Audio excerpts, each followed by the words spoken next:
इतनी में समझदारी है अतः तो बहुआ देता है और कब अपना घर में जाके झगड़ा मता देता है तो और घर कैसे विकास करी नहीं करे ना। हाँ तो ये बात ल गुण और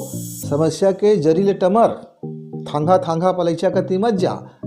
जरीले टमर और जिन दिन जरीले पा गए और ओकर हिसाब से ना अब का करवेगा मोर आदत मना इससे वैसे शामिल मैं तो संझा होते तो मैं तो बस भई गे ओकर बिना रह नहीं सकाऊँ। अच्छा तो बिना नहीं रह सक तो ओकर बिना कैसे नहीं रह सकत बिन खाए बिना रही का सुबह हाँ खाता हूँ। अच्छा सोए बिना रही का नहीं सोता हूँ तो जब सब काम तला करता है भाई रे तो वही थोकन ध्यान दे कि ऐसा करे माँ जिंदगी माँ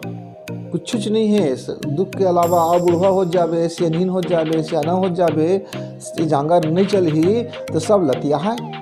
वो दिन का वो बेराला अभी सोच ले अभी सोच के उसने कर्म ला करे।